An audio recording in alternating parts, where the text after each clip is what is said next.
سلام به انجام، سلام به ماه، سلام به هر روح خورشید خواه، سلام به خوارزم و هند و هرات، سلام به محراب و شمع نجات. السلام علیکم بر کل هواداران برنامه پرنده های مهاجر.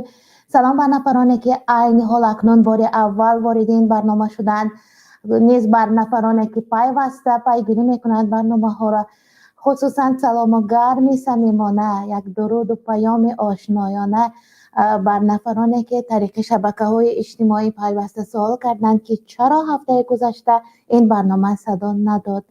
خصوص بر دوستانی کنی بادامه که صفحه جمع را گوش میکنند، به همهشان سلام دوستانه میفرستم.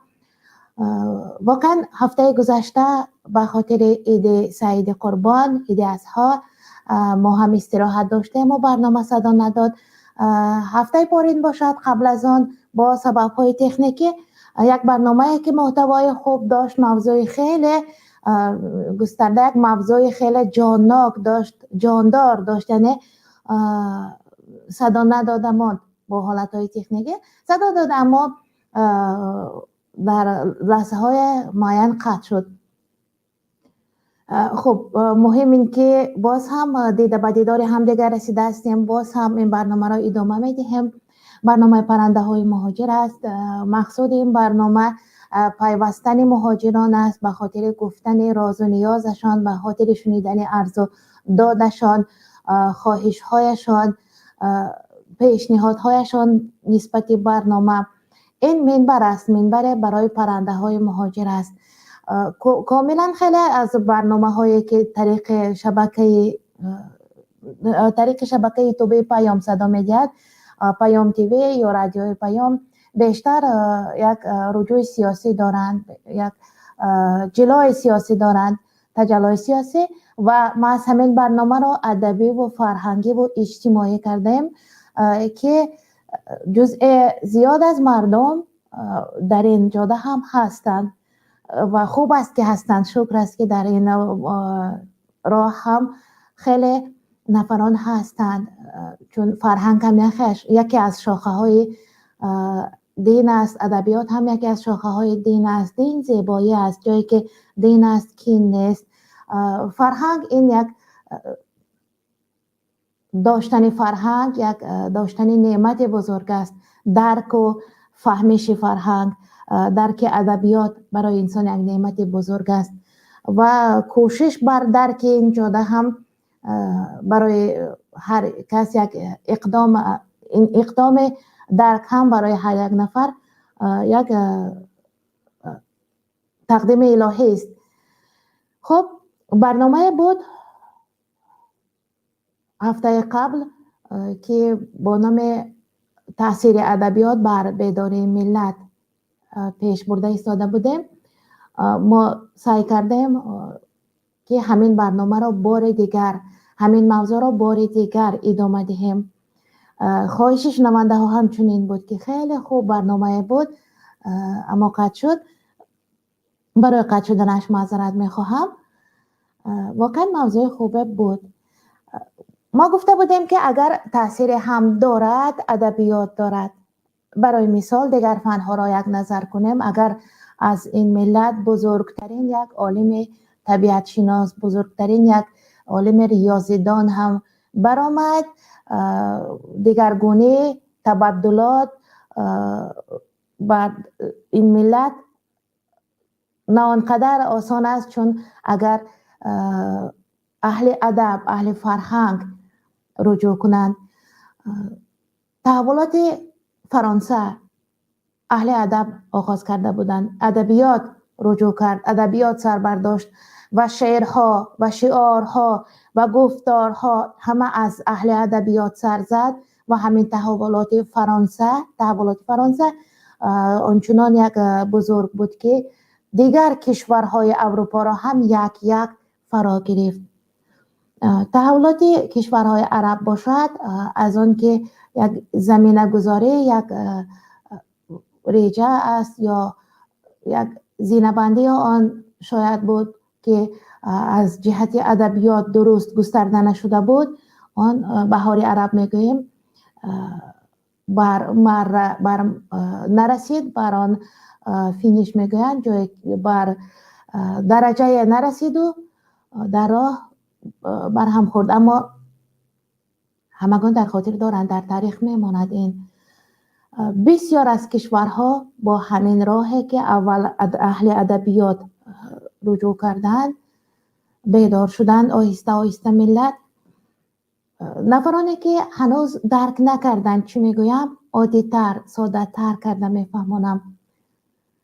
در بیداری ملت شاعران، نویسندگان خیلی یک سهم بزرگ دارند. از کلاسیکان سر کرده، ما از سردفتر ادبیات تاجیک سر کرده بودیم از زمان رودکی که بر شاه چقدر تاثیر بزرگ یک شعر ابر استاد رودکی بزرگ تاثیر کرده بود که بر بخارا برگشت، مهر وطن را در دل پادشاه خروج کرد. همان شعری بود که همه ما در آوان مکتبه از یاد کرده بودیم. مکتب خانه میرما هست و بخارا آسمان، ماه سوی آسمان آیت همه. این شعر البته مدح و ثنا درباره پادشاه داشت، اما مقصد که اونجا روشن بود، مقصد خوب بود. رودکی با برابر خواندن این غزلش از پادشاه درهم و دینار نمیخواست، از او منزلت مرتبه نمیخواست، همین قدر همینگی همگی از این مدح و ثنای که مقصدش برگشتن بر وطن بود و مقصدش خواهش دوستانش را قانع کردن بود، اینک تاثیر کرد بر پادشاه. اما افسوس متاسفانه امروز شاعران ما مطیع های میخوانند که از دایره منطق و تماما بیرون است. نه منطق، نه یک فلسفه ندارد. شاید از سرودن شعرهای مداحی اینها فقط چیز میخواهند مادیات است. خب آنچنان سعدی بزرگوار میگوید گرازاده بر زمین خسب و بس، مشو بحر قالین زمین بوسی کس. اگر آزاده هستی، اگر برده کسی نیستی، بنده کسی نیستی به جز خداوند، همین بر زمین خفتن بس است. برای در قالین خفتن زمین کسی را، آستان کسی را بوسه نزن، یعنی خوشامدگوی کسی نباش. شاید یگان 15-20 سال قبل کلمه چاپلوس نبود، بود اما با این درجه این کلمه مشهور نبود، در زبان خرد و بزرگ نبود. حالا از کودک اگر هم پرسید چاپلوس کیست میداند، تا بزرگ در رسانه های اجتماعی هم شاید از همه بیشتر استفاده شود کلمه چاپلوس. گویا یک مرتبه شده است این چاپلوس کلمه. چاپلوس همان مداح است، همان تعریف گوی است، همان نفره که به خاطر شکم، به خاطر رسیدن به درجه چاپلوسی میکند. چاپلوس همان نفری است که از دستش هنر دیگر نمی آید جز قافیه بر قافیه بستن و یکی را تعریف کردن. و همین است که به خاطر بریده نان ریزخور دسترخوان اعیان و اشراف می شود. بابت شعری مدحی گفته ایستادنی بودم. در برنامه گذشته در خاطر داشته باشید گفتیم که یک انسان را، یک آدمی را که به مرتبه راهبری رسیده اینقدر مدح و ثنا کرده تا به درجه پیامبری برداشتند. پسر به جای این برگشته عیسی مریم گفتند، چون مادرش مریم گفتند، تا به درجه برداشتند که حتی تو نمی بودی گرسنه نبودیم، تو نمی بودی نبودیم هم گفتند، تا درجه برداشتن که سیاره را گویا نجات داده بود. سیاره را از کی نامعلوم، اما نجات بخش سیاره هم گفته بودند. همه که یک رئیس جمهور را چون از سر منصب او رفت، نفر دیگر می آید و او را هم همین برداری چاپلوس ها چنان می کند که از خود می رود. امپریا های بزرگ را هم، سلطنت های خیلی بزرگ را هم همین چاپلوسان است که برهم زدند. همین خصلت‌های خوب پادشاهان را هم همین چاپلوسان آهسته آهسته بر غرور داده میشد پادشاه، چون اطرافیانش به خاطر رسیدن به یگان مقصدشان او را مدح و ثنا میگفتند. همین طریق خوش آمد پادشاهان را خوش آمد گفتند. این یک سنت سخنوری است که پادشاه را خوش میآید. کسی شما را تعریف میکند، ستایش میکند، امروز باور نمیکنید، فردا باور نمیکنید، یک روز چون همه تعریف کردند باور میکنید که شما اولیا بودید، شما که یک بزرگ بودید، شما میتوانستید یک کشورک عادی را به بهشت تبدیل دهید. همین طریق بر خودش باور پیدا میکند. درباره پادشاهان، درباره چاپلوسانه، درباره ادبیات گفتنی هستیم، اما چاپلوسان هم جزء از نفرانی هستند که طریق همین ادبیات مدح و ثنا خوانده پادشاهان را مقصد و مقصدشان نائل می شوند. خب من چرا درباره چاپلوسان موضوع آغاز کردم؟ اصلا در خاطر داشته باشد یک وکیل دفاع بود، عبدالمجید رضایف. او هم سر زده بود بر ادبیات و او هم درک کرده بود که ادبیات در بیداری ملت یک سهم بزرگ دارد و نفرانی که او را دستگیر کردند و جرم جنایت هم در پیشانش بستند و را زندانی کردند، آنها هم میدانند که ادبیات خیلی تاثیر بزرگ دارد. او همگی یک شعرک گذاشته بود در شبکه فیسبوکی، در صحیفه خود و بنا به اخبار منتشره روز 14 ایون دادگاه ناحیه شاه منصور شهر دوشنبه همین حقوق شناسی سازمان امپارا عبدالمجید رضایف را دستگیر کرد و به 5 سال و 6 ماه زندان محکوم کرد و گفتند 307 ماده علاوه دوم قسم دوم اکستریمیزم گفتند یا تبلیغات بردن گفتند، با استفاده از شبکه‌های اینترنتی، با استفاده از مطبوعات گناهکار دانستند. او همگی یک شعرک گذاشته بود که این شعر را قربان صابر هم هنرپیشه است، هم خیلی یک راوی خوش صدای هست. او با یک مهارت خوب خوانده پدر با پسر گفت به قهر که تو آدم نشوی جان پدر. این شعر را قریب همه در شبکه فیسبوکی خود گذاشتند بعد از آن که وکیل دفاع عبدالمجید رضایف را زندانی کردند. در این شعر مضمون همگی همین قدر است که پدر بر پسر میگوید جان پدر حیف این قدر زحمتم که بر تو درس علم و ادب آموختم اما تو آدم نمیشوی. پسر رفت، کوشش کرد، سعی کرد تا درجه های رسید، شاید مبلغ جمع کرد، شاید بر نفران مبلغ پیشنهاد کرد، اما حاکم شد، حاکم یک شهر گردید و پدرش را صدا زد جانب خود. آمد پدر و پدر گفت دیدی تو چی گفتی؟ من حاکم شدم، من به این مرتبه رسیدم. پدرش گفت من نگفتم که تو حاکم نشوی، گفتم آدم نشوی جان پدر. یعنی از آدم بودن تا حاکم بودن خیلی فرق است. و همینجا شعر مضمون هم دارد که حاکم شد اما آدم نشد، گفته است شاعر، اما در اینجا گفته نشده است که حاکم فلانی است که آدم نیست، حق انسانی ندارد، گفته نشده است. مثلا جلال الدین رومی یک حکایت دارد و در آخر این حکایت میگوید جایی که سگ‌ها جرأت کردند و شیر را بستند، حاکم این جنگل سگ است، اما او نگفت که حاکم کیست، سگ کیست یا شیر کیست. همگی گفت که اگر سگ جرأت کرده شیر را بست، ارزنده حکومت در اینجا حکومت بری، ارزنده پادشاهی در این جنگل خر است. گفت خر بود. در قاعده روزنامه نگاری تا نام او برده نشود کسی گناهکار دانسته نمی شود. انا همین طریق. خب تاثیر شعر در بیداری ملت خیلی بزرگ است. اگر در خاطر داشته باشد محمد اقبال لاهوری شعر او را در سالهای 91 92 خیلی با یک آهنگ متنتن قرائت میکردن.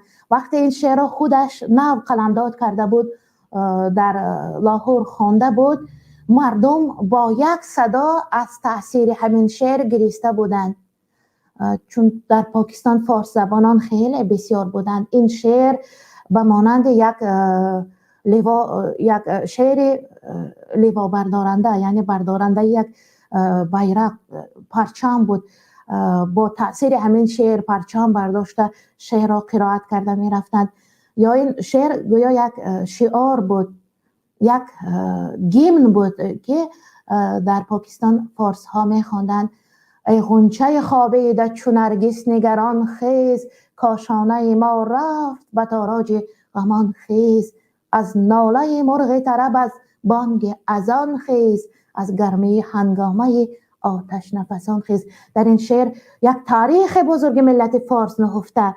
اینجا در شعر چنگیز هم از افرنگیان هم فریاد همه را آورده. و اگر همین شعر را با یک تاثیرات خیلی خوب یک برنده خوانده گوش کردن خواهد، شعر را گوش میکنیم، بعدا برنامه را ادامه میدیم. واقعا وارد برنامه شدن، در این بابت حرف زدن حواله بر شماست. شما حقوق دارید، حق دارید که با چهره خود یا به چهره خود این بر شما وابسته یا خود در پیامک ها نوشته در برنامه برآمد کنید. هر چی که میخواهید در این موضوع حرف زده باشد. قبلا شعر از خواب گران خیز، محمد اقبال لاهوری. مرحمت. خوابیده چو نرگس نگران خیز، ای غنچه خوابیده چو نرگس نگران خیز، کاشانه ما رفت به تاراج غمان خیز. از ناله مرغ چمن از بانگ اذان خیز، از گرمی هنگامه آتش نفسان خیز. از خواب گران خواب گران خواب گران خیز، از خواب گران خیز.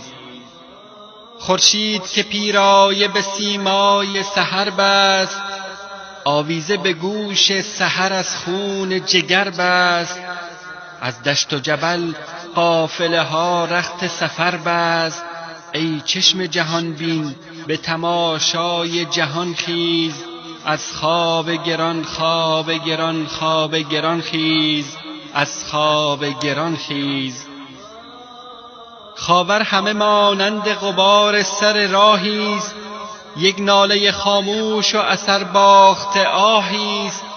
هر ذره این خاک گره خورده نگاهیست، از هند و سمرقند و عراق و همدان خیز. از خواب گران خواب گران خواب گران خیز، از خواب گران خیز. دریای تو دریاست که آسوده چو صحراست، دریای تو دریاست که افزون نشد و کاست. بیگانه آشوب و نهنگ است چه دریاست، از سینه چاکش صفت موج روان خیز.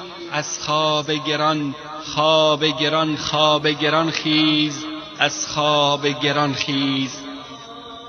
این نکته گشاینده اسرار نهان است، ملک است تن خاکی و دین روح و روان است. تن زنده و جان زنده ز ربط تن و جان است، با خرقه و سجاده و شمشیر و سنان خیز. از خواب گران خواب گران خواب گران خیز، از خواب گران خیز. ناموس ازل را تو امینی تو امینی، دارای جهان را تو یساری تو امینی. ای بنده خاکی تو زمانی تو زمینی، صهبای یقین درکش و از دیر گمان خیز. از خواب گران خواب گران خواب گران خیز، از خواب گران خیز. فریاد از افرنگ و دلاویزی افرنگ، فریاد ز شیرینی و پرویزی افرنگ. عالم همه ویرانه ز چنگیزی افرنگ، معمار حرم باز به تعمیر جهان خیز. از خواب گران خواب گران خواب گران خیز، از خواب گران خیز. از خواب گران خیز. واقعا زبان فارسی زبان شعر است. نسبت بر نثر، ژانر نثر در نظم فارس ها خیلی یک شهرت گسترده دارد. شاعر خیز است سرزمین فارس ها. یک عالم تاریخ شناسی فرانسوی بر استرافشان آمده بود، جوان بود خیلی و ترجمان داشت، ترجمان ایرانی با نام خانم صدابه. وقتی که این عالم با زبان فرانسوی با ما حرف میزد و آن صدابه ترجمهش میکرد، من گفتم که زبان فرانسوی را شیرین میگویند، گوارا میگویند، 4 مصرع شعره که نمیخواند تا گوش کنیم که چی زبان است. و او عالم کمی فکر کرد، تاریخ شناس است و گفت ما اینقدر آدمان بلند نیستیم که شعر گوییم. یعنی گفتن شعر را بلندی میدانست. در تاجیکستان خدا را شکر که از همان زبان که برآورد کودک شعر میگوید. در بازی های کوچکانه، در کودکانهشان در کوچه شعر میگویند. روز شبکشان هم با شعر، شمورک هایشان هم با شعر. شمورک اولین شعر کودکانه است که کودک می آموزد. همان شعر است که نفری در مره ایستاده را معین میکند یا نفری دیگرها را تعقیب کننده را معین میکند. شمورک میگویند با شعر آغاز می شود. علیه مادران شعر است. داستان قصه ها را شعر کردند و داستان کردند و زبان ما، گفتار همین روانی ما هم سج دارد، مسجع یعنی شعر است. حتی نثر ما هم بعضا بیشتر مایل شعر است. اما درباره شاعر اگر گویم، شاعر کیست؟ شاعر یک نفر دانشمند، فیلسوف، عالم باید باشد؟ نه، شعر این یک چیز است که یک در باطن انسان پیدا می شود، ظهور می کند. اما نه همه شاعران عالمان بزرگ هستند، نه همه شاعران دانشمند و علامه هستند. مثلا نفری هست که از نظم کاملا برخوردار است، او وزن و قافیه و ردیف و تفاعل ها و بحر ها و سبک ها و این همه را می داند، پنجه دستش بر این از خود می داند و در جاده ادبیات بر یک زینه معین رسیده، اما شعر گفتن نمیتواند.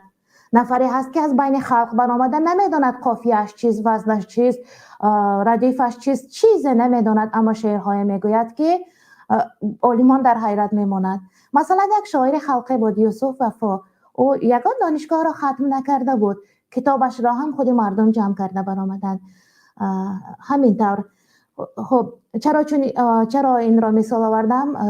ملت تاجیک آغاز و انجامش، گفتارش، سلامش، کلامش همگی شعر است. حتی دردش را با شعر میگوید، رازش را با شعر میگوید. حتی اگر یاد کند نفره را، مکتوب‌هایش شعری است. آغاز و انجام و مکتوبش همگی شعر است.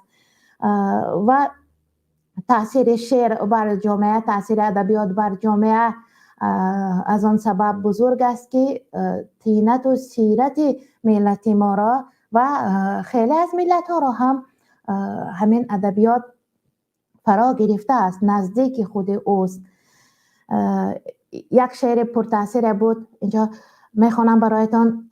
همین خانه بیداد و ستم و ایران باد، همین محکمه جور مزارستان باد، همین قاضی و این مفتی و این شاه و وزیر سرنگون گشته به خون خودشان غلطان باد، همین تخت که شد باعث بدبختی ما ریزه ریزه شده به خاک سیاه یکسان باد. وقتی همین شعر را میخواند انسان اکنون بینه چه خیلی تاثیر میکند. من حس میکنم، میدانم که این حال گوش کرده ایستاده ها در تنشان مرغک میدمد از تاثیر همین شعر. یا نه، یا دروغ میگویم؟ شعر تاثیر میکند، با درجه تاثیر میکند. نفرانی که 20 سال قبل مادرشان از دنیا گذشتند، چون شعری که درباره مادر گوش میکنند که پر تاثیر است، البته آب دیدهشان میبراید، یک بار زمان طفلیشان پیش نظرشان میآید. ادبیات تاثیر میکند. ادبیات اگر بر بیداری ملت تاثیر نکند، وکیل دفاع زندانی نمیشد. یا خیلی از نفرانی که در فیسبوک در زیر یگان نوشتار لایک گذاشتند زندانی نمیشدند. همین نفرانی که در زندانند، بسیاری اشان وابسته بر ادبیات زندانیند. چون نوشته هایشان هم در فیسبوک ادبیات حساب می شود. بله من هم نوشتم زمان در فیسبوک که درباره رئیس بود و خیلی کشمکش های زیاده از پشت این شعر سر زد، اما در شعر چون نام و نسب و یگان سراغه مهم، سراغه عمیق یگان رئیس نبود، کسی چیزی گفتن نمیتواند. و این شعر بود: یک روز میرسد که تو هم میروی رئیس، با امر یک ایمای قلم میروی رئیس. کرسی وفا نمی کند این چوبی لطپیچ، افسرده یک آهی بدم میروی رئیس. چون کاسلیز های تو گیرند جای تو، ای خی کشیده درد و علم میروی رئیس. خواهی نخواهی کاسه نوبت گذشتنی است، خواهی نخواهی کاسه نوبت گذشتنی است. خواهم نخواهم میروی رئیس. اینجا مصرع با وزنش دیگرگون شد چون از خاطر فراموش کردم. وقتی که رفتی میدهم از تحت دل سلام، گیری علیک با سر خم میروی رئیس. رئیس ها رفتند، فرعون رفت و دیگرها هم آمده ها هم میروند و همین شعر البته که تأثیر میکند بر هر نفری که سنگ بسته بر کرسی است، چسبیده مانده بر کرسی است، یک روز میرود و چون این شعر را میخواند تأثیر میکند. ادبیات انا همین گونه تأثیر میکند. اگر تأثیر هم بزرگ بر بیداری ملت هست، از ادبیات هست. همون فیلم هم جزء از ادبیات است، تاریخ هم ادبیات است. ادبیات است. کلی همین شعر و نظم و نثر این همه ادبیات است که تاثیر میکند. خب پیامک نوشته ایستادند، اما وارد شده حرف زنند خیلی بهتر بود.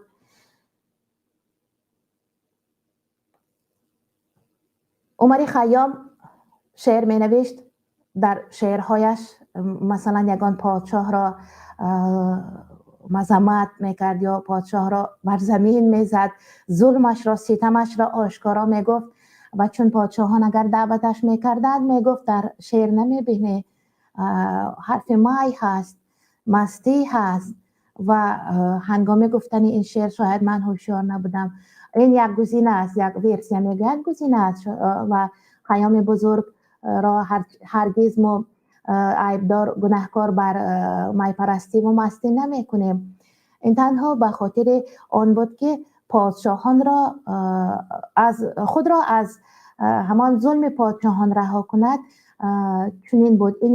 این هم یک گزینه تاریخ شناسان است که نسبت او گفتند. اما نرمک، شیرین با نوازش تاثیر خود را سعدی شیرازی می رسانید که نوشتارش مثلا گلستان سعدی را در کل مدرسه های دینی می خوندند، بوستان را یا که بهارستان یا که دیگر از کلاسیکان ما این همه ادبیات را در مدرسه های دینی هم تعلیم می دادند، حافظ را هم می آموزاندند.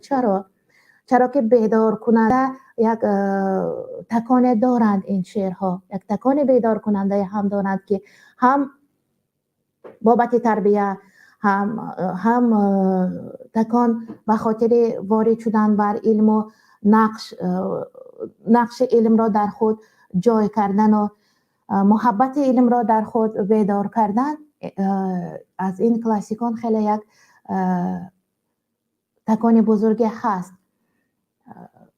در برنامه گذشته ما بابت همان شعر گفته بودیم که فردوسی برای پادشاه گفته بود و شعر را در یک شب شاگردان او چندین نسخه دستنویس کردند و این شعر را بردند بر دیوارهای قصر و دیوارهای دیگر بناهای بلند مسجد و مدارس و برده نصب کردند. شعر را چسباندند، کاغذها را با مردم اذیت کردند. شعر بر سلطان محمود نوشته شده بود: اگر مادر شاه بانو بوده، مراسم و زر تا بزانو بوده. اگر شاه را شاه بوده پدر، بسر برنهاده مرا تاج زر. خیلی یک مضمون برا داشت. صنعت های بزرگی داشت شعر که هرچند تنقید است اما تعریف می نمود.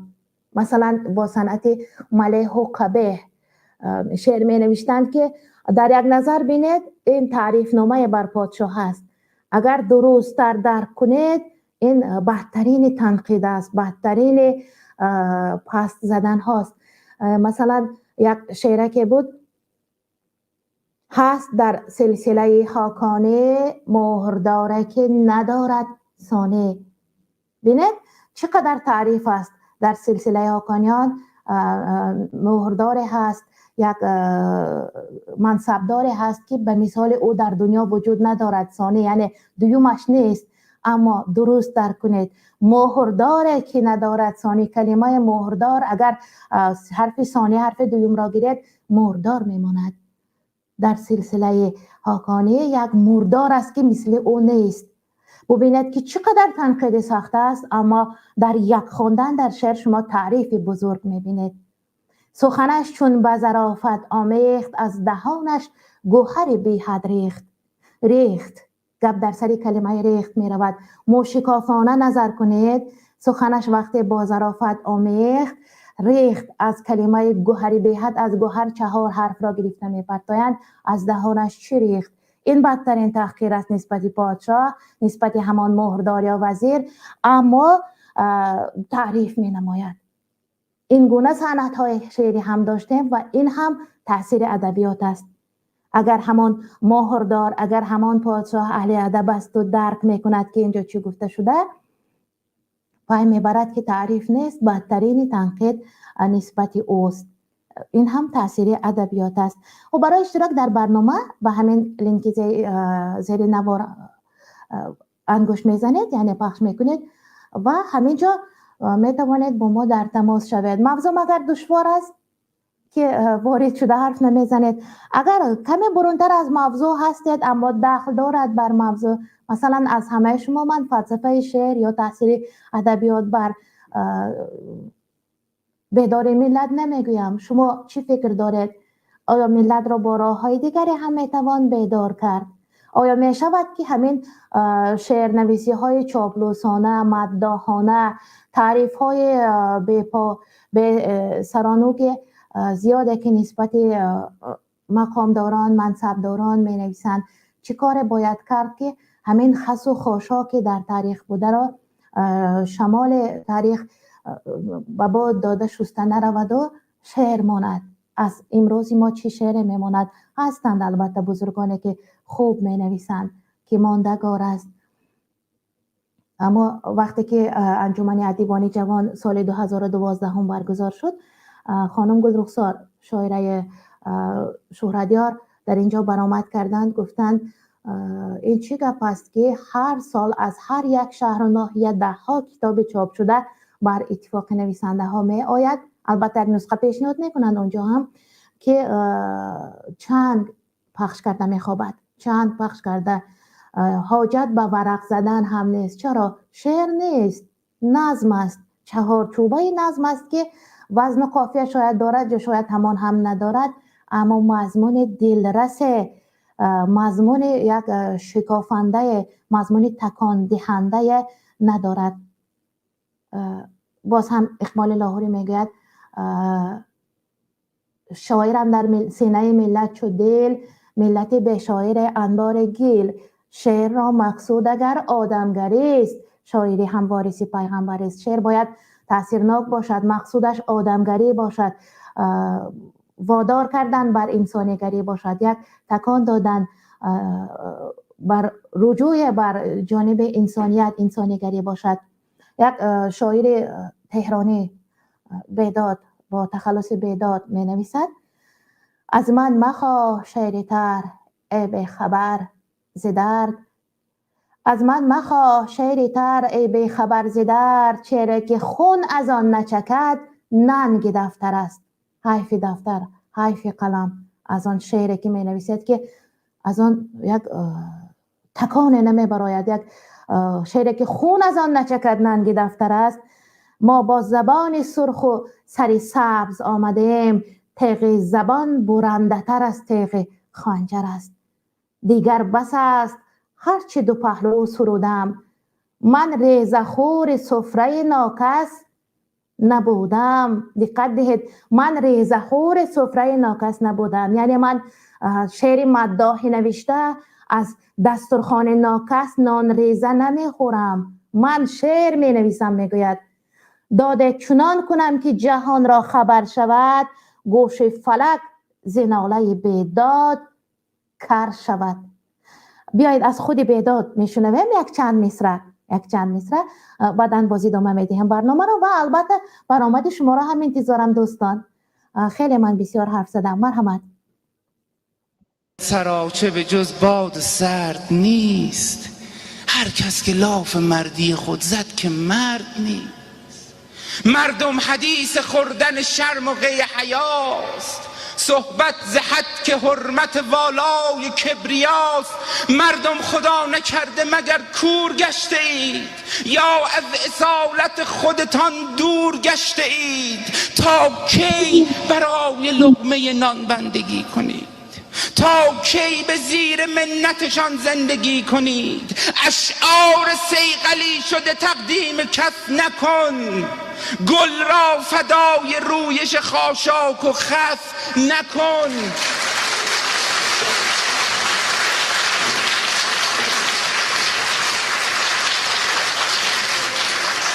اشعار صیقلی شده تقدیم کس نکن، گل را فدای رویش خاشاک و خس نکن. دل را اسیر دلبر مشکوک کرده ای، در دری نثار ره خوک کرده ای. آزاده باش هرچه که هستی عزیز من.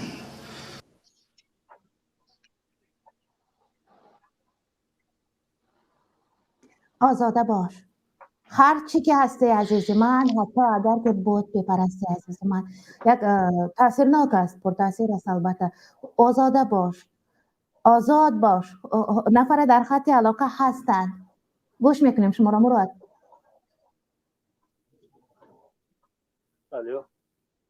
بله دادر گوش میکنیم. السلام علیکم. سلام علیکم. و علیکم سلام. خب صدای من درست است؟ بله البته. تشکر. خوب است صدا. الو. صدا خوب است. گوش میکنیم شما را. صدا خوب است. البته. درست خیلی کردید آفرین خواهرین که با شیرم با حضور مردم ما، حکومت ما حضور مردم چی مجبور کردن که برای یاد دهنان حضور که خیلی های شاید گفتن از دین از شریعت دور کردن، مجبور کردن که برای یاد دهنان غلام شوند و بگردن. البته در این با فکر من باید شریعت مولای ما باید بفهمونند که مردم که از روی شریعت چی میگه بفهمند، علم زیادتر کنند، در حیات پیشوایی نخورند. این پیشوایی ما حاضر هم رقص باشه بازی باشه دیگه کفایه، دیگه هم برای یاد دهنان متهم کردن و از کجا مردم رو با کتاب میزنن رو با علم میزنن، برای یاد دهنان دیگه غلامند. باید بفهمن مولای ما باید پیشنهاد کنن که مردم در مسجد ها در معرکه ها که از روی شریعت تربیت کنند. شریعت ما یگانه راه است که مردم بر راه حق، برای دانایی، برای آخرت، برای امروزش تربیت میکنند. ما همین گفتم بودم و درست بهترین است.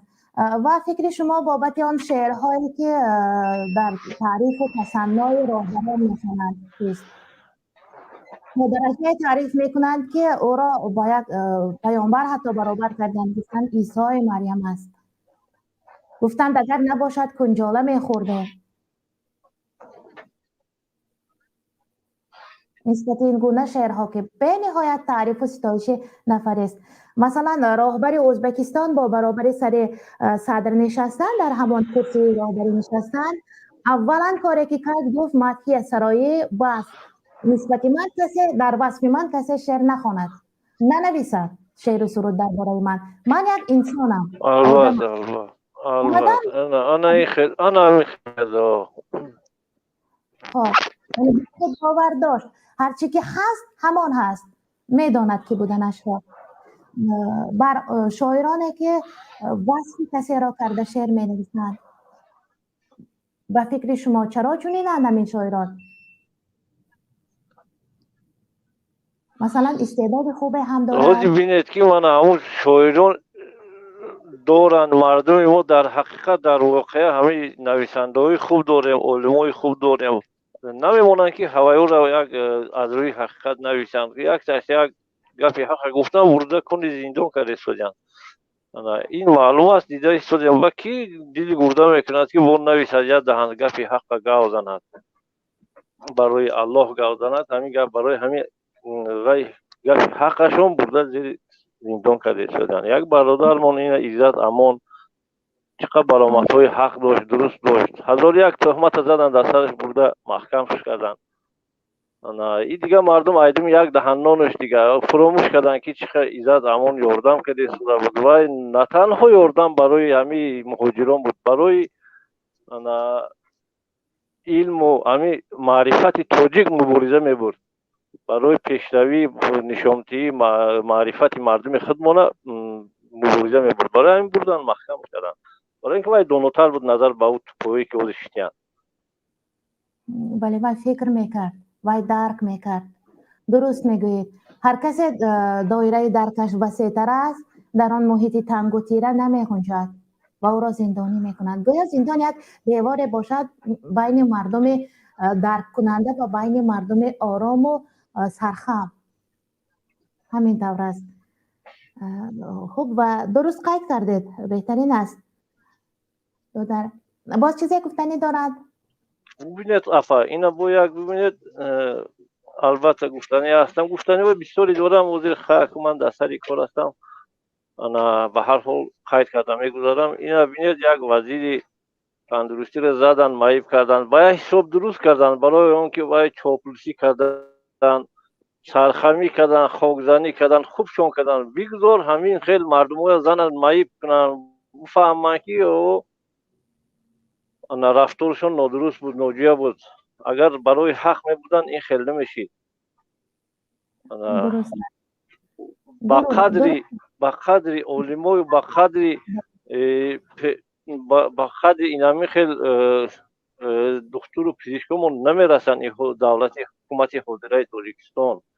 ببینید چندین قدر چقدر مردمای عالم دانو همشون از وطن خارج با اویلوشون آمده استودیان. باور کنید این به حد دردآور است. این تاثیرش ولی بعد چندین سالها با ما میرسد، میفهمن ولی دیر میشد اون وقت. بله اصلا 100% میفهمند اما دیر میشود. درست است، افسوس که دیر میشود.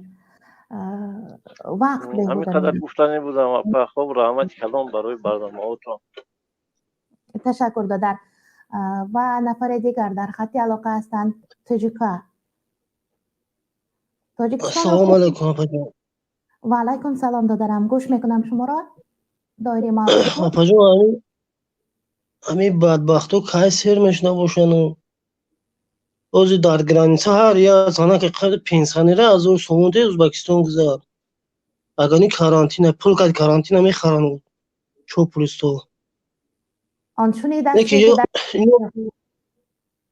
اینو اگر مران کو آپا جان مردش برورا ترما میکنیم، مردش ای گور میکنه میبرون ترماش میکنیم. آخه پوساد که دام داره ترما پوساد چه که مردم توجی پوسیدو ساز داره ترما انم که پوساد کامراش میبینیم که مردش همون دیده استی به چورا از که پنسان روز گیری اکنسایی که ما 2 ساعت سوم پنسان میگیریم 1000 سوم پرسیدن که ازبکستان گذاریم اگانی کارانتینه این بعد وقتو کارانتینه پولکاتی میخریدین کارونایوس هم میخریدین بچه ما بدبختی حتی دیگه زیدی ساعت رو بچه ما نخریدن ای خدا همش از زند مراد که مرداشون رو برای ترما میکنیم. خب فکر جالبه. خب سودان بچه تشکر، زنده باشه دادر. بله اشکال پاجون. خب بسیار تشکر برای آن که فکر خود را گفتید. من درک میکنم تاثیر این هم یک تاثیر، یک انگیزه از محیط اطراف است. همه تاریخ معرخ بزرگ می شود نفری که همه این را قلمداد کرده، ثبت کرده مانده ایستاده است که ملت چی اثر خود چی روزهای را گذرانیده بود. خب تشکر دارم. سلامت باشید. بسیار تشکر. السلام علیکم و رحمت الله. فعال باشید بینندگان گرامی. نوشتند برادر ما محمد اقبال صدرالدین و واقعا برنامه ساعت 19 از محمد اقبال در شبکه یوتیوب صدا می‌دهد. البته پیگیری کنید. تاثیر ادبیات این حال گفتند کای سیر می شده باشند. سعدی بزرگ 4 مصرع شعر پرتاثیر در همین بابت دارد. میگوید آن شنیده است که در صحرای غور بار سالار بیفتاد از شتر، گفت چشم تنگ دنیادار را یا قناعت پر کند یا خاک گور. قناعت کو تا امروز پر نکرد پس پر نمی کند، پس خاک گور پر می کند چشم تنگ دنیادار را. میگویند اسکندر وقتا که دم مرگش نزدیک بود، بله نفری را قبول میکنیم بعدا باز برمیگردیم سر موضوع. بله دادرم. السلام علیکم. سلام علیکم اپای عزیز. سلام خود را به همه بینندگان پیام تیوی میرسونم. امروز موضوع بهترین موندن درباره ادبیات و تاثیر آن بر بیداری ملت. خب بله ببینیم اپای عزیز که همین چخلی که رئیس کمیته رادیو و تلویزیون در یک نشست مطبوعاتی گفت که ما نیاز به دروغ بزرگان نداریم. این از یک جهت درست است. از یک جهتی که من نگاه کردم این درست است که ما حاضی چی بزرگان داریم خب میکنن و طرفداری از امام علی رحمان میکنن، از این حکومت دیکتاتوری میکنن. ما نیاز دیگر بر اینها نداریم. وقتی که درباره لایق شیرالی اگر سخن کرده باشه همین رئیس کمیته رادیو و تلویزیون و خودش بی‌سواد است. من یک فکر میکنم ما چی داریم؟ ما همین ادبیات داریم، علم داریم، علمی که قدیمه است. ابو علی ابن سینا و عمر خیام و دیگر هم. ما هیچ چیزی نداریم که فخر کنیم این ملت تاجیک. ما همین شاعرها داریم که فخر میکنیم در تمام دنیا. و حاضر این امام علی رحمانوف را از همه پیغمبرها و از همه بزرگ ترین آدم های تاجیک و فارس بالاتر میدونن. اینها نمیدونن که این یک دولت دیکتاتوری، یک حکومت دیکتاتوری ساخته رحمانوف در تمام دنیا اوج شناختن. همه میدونن که این حکومت دروغی رحمانوف تا کجا اوج خط خود را گذرانده. این یک تاثیری خیلی زیاد دارد در ادبیات ما با این بیدار شوی ملت. باید ما بیدار شویم که مثبت ادبیات دارد. این را خیلی از عالمان گفتند. بله اپای عزیز که ما این باید ما حاضره سخنهای همه چی شما میزنه، چی محمد اقبال صدرالدین میزنه، چی گروه 24 میزنه، همه را مقایسه کرد بر همه ادبیاتی که گذشته ما. باید مقایسه کرد. همه سخنهای شما در ادبیات تاجیک در گذشته نوشتگی بودن. هر سخنی که دارین شما، با خدا قسم من یگان شکی ندارم به این سخنهای شما. من میدونم که این حکومت دیکتاتوری لایق شیرالی میدونست که به همین روز میرسد. در شعرهای خود مینویس لایق شیرالی 20 سال پیش در شعرهای خود مینویس که این حکومت دیکتاتوری میشه و حکومت آدمکشی ملت گم میشود. نه بلکه ادبیات، نه بلکه علم، بلکه انسانیت. شهروندان تاجیکستان گم میشود، ملت گم میشود، وطن گم میشود. درست. یک شعر هم داشت، معذرت میخواهم که شعر گفتم، شعر داشت: جان به قربان تو ای میهن خونین کفنم، بود بیت الشرفم گشته بیت الخزنم. همین شعر خیلی خیلی پرتاثیر بود. وطنم آ وطنم آ وطنم آ وطنم. در همینجا شعر اقبال لاهوری هم مثال آورده که اگر بزدل گفت فلانی است مخاطب نه منم، اگر از خواب گران خیز گوید این بر فلانی گفته شده است بر من نه. خانه‌ام درم مالم جا هم گفتند و بله آرام نشستند و خلق گنهکار است که آرام نشست. زمان نبیره های ما برمیخیزند از آرامی ما نفرت خواهند کرد که بیدار نشدیم. درست یه مادر عزیز، ما باید در یک روز آمدیم که ما باید از حق و حقوق خود گپ زنیم. برای چی مادرای ما حق و حقوق ندارن که به مثل دیگر دولت ها زندگانی کنن؟ حق و حقوق مادرها پایمال شدگیه، حق و حقوق انسانیت پایمال شدگیه. کدام میره چی خیلی میفورن میبرن زندانی میکنن، کدام میره چی خیلی لطوکوب میکنن، کدام میره فلان تجاوز میکنن. این یک حکومت دروغ است که همه اوجه میدوند. مردم بیدار شدن در کار است، بیدار. همین برنامه‌ای که اپای عزیز وقتی میبره گپ میزنه، مادرای عزیز، مادرای مهربان تماشا کنین، به همدیگر بگین که همیشه برنامه داره ای اپای عزیز، تماشا کنین و به همدیگر فرستونین که این سخنایی است که به بیدارشوی ملت آورده است. نه که با ما اگر خب کنیم این ملت گم می شود، این وطن ما را میفروشه. این رحمانو با یگان کسی رحم ندارد، نه به وطن دلش میسوزه نه به ملت. ببینید که مختار کوهستان بدخشان ها چند هزار گکتر رو فروخت بر خیتای. حاضر اگر که این ملت بیدار نمیشه، اگر که شما نمیبدین، این زرزمین واروخ هم این میفروخت به همین بازی های سیاسی خود. ما که خب میکردیم این همون واروخ هم میفروخت. خب دادر مناسب شو. ببینید نفر من با جناب هستم گفته وارد شدن. چی میگفته باشند؟ وارد همراه کنید؟ بله بله. مرحمت، من با جناب هستم. السلام علیکم مادر جان. من یک سوالی در شما داشتم. خب شما سواد کافی که دارید، شما چه در فرهنگ تاجیکستان جا نمیشه کار نمیکنی یا شما هم ای پیروی مخالفان شدگی؟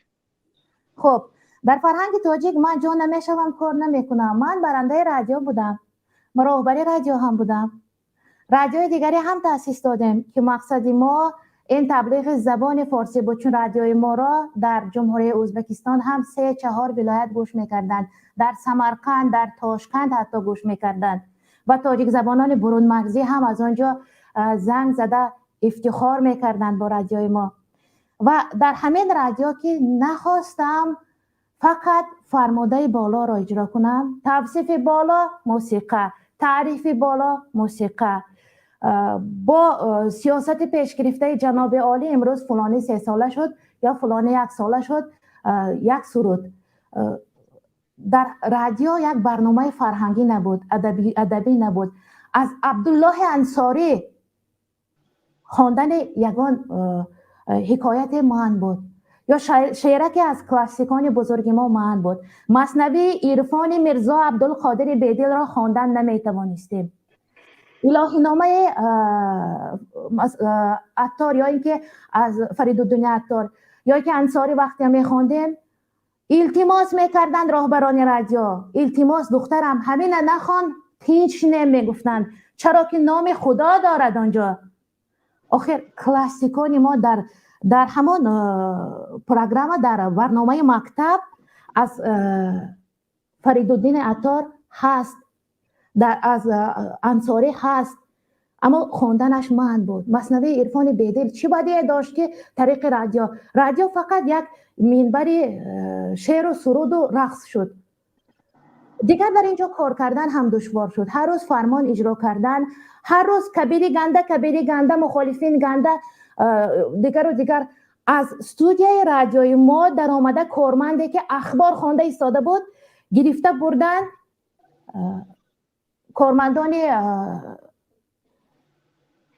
کارمندانی که ابله یعنی که کمیسریت حربی گرفته بردن.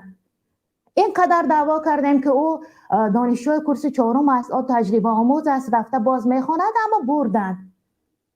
از دست ما چیزی ناومد، عدالت را برقرار کردن نتوانستیم. من با همه یک رومالکی که از روی احترام بر دین بسر کردم حقوق نداشتم که در مجلس های حکومت اشتراک کنم. حتی وقتی رادیوی دوم را تأسیس دادیم و فعالیت آغاز شد گفتند به شرط اجازه میدهیم که همان سویمه سید و در آنجا نباشد، اما زحمت اساسی را که من کردم چرا من نباشم بود. انا برای همین بیهوده نرفتم از اونجا، هرگز بیهوده از وطن بیرون نشدیم. اول همچون مهاجر کاری به روسیه، اما در روسیه روزهای بود که کارمندان امنیتی تاجیکستان، افسر امنیتی تاجیکستان بر سر من آورد و مجبور شدم این سو آیم. این سوی که با جان دل با نان و نمک پیشواز گرفتن. اگر مخالفین همین باشند که من در اینجا از ادبیات خود کاملا برخوردار می شوم، از نعمت ها، از آن یک گوهر پرقیمت ادبیات خود واقف می شوم، از کلاسیکان خود همین باشد، من مخالفم. اگر خائن همین باشد که حقیقت را گوید، من خائنم بیکسار. اگر هر چیز دیگر گفتنی باشد مرحمت. نه، من شما را خواهین گفتن میتونم، برای چی که مادر جان باید شما چی به یک بار مکتوب خود را به جناب عالی پیشنهاد نکرده از نام خودتون؟ شما را کی میشد میکرد عموما؟ خب دادر، وقتی که گفتن آرام باش، از منبر برآمده روز رومی خانه یوم سپتامبر برآمده از منبر میخواند زیر سیاست پیش گرفته پیشوای معظم ملت جناب عالی اساسگزار صلح و وحدت، امروز رومی را دنیا میشناسد. مضمون جمله را بینید، از خود رومی حرف زنید. رومی در عصر 13 زندگی کرده است، پیشوا در عصر 21. چگونه پیشوا با شرافت او دنیا رومی شناس شد؟ رومی را از عصر 13 تلاش میکردند ترک ها، عرب ها، دیگرها، ازبک ها هم برآمدند و لغباب و مز گفتند. چگونه میتوانیم که ما او را گوییم به شرافت جناب عالی، به شرافت جناب عالی امروز این، به شرافت امروز آن؟ حقیقت را نمیگفتند، درباره خود رومی نمیگفتند، جناب عالی میگفتند. از نوحه جلال‌الدین رومی نفری را می آوردند که او با یک شیوه شکسته با به وزن به قافیه یک شعر که میخواند کسرت کرسد کفکوبه. من میخواستم محتوا بزرگتر باشد، دامن ادبیات فراختر کشاده شده باشد، رادیو پیش برنده ادب و فرهنگ باشد، نه یک منبر مدح و ثناخوانی، نه یک منبری که فقط موسیقی سوال جواب به گفت روزها لخطران باشد، نه فقط یک دو رادیو، تمام رادیوها، نه فقط در ولایت سوق، دیگرها هم. یک بار گوش کرده بینه. اما شما ببینیم اپای جان شما خودتون درست قید کرده گفته که در عصر 13-15 بزرگای خودش و جناب عالی در عصر 21 زندگی کرد. جناب عالی پیدا شدن جناب عالی 20 و 21 کو حقوق جناب عالی در عصر 21 پیشروی داره کو در دنیای تاجیکستان. یا من خطا میکنم اینجا؟ برادر عزیز، من چیزی یک سوال شدیم که برادر عزیز، ولی من قطعی تو دادارم گاو میزنم، تو همه پیروی همه پروگرام رو پیروی میکنی. من خودم مال سوال خودت دارم برای خودت. دادر جان یک دقیقه من یک گپ بگم، دولت ما دولت دموکراتیه، دولت پاچاهی نیست. بیزار شدیم.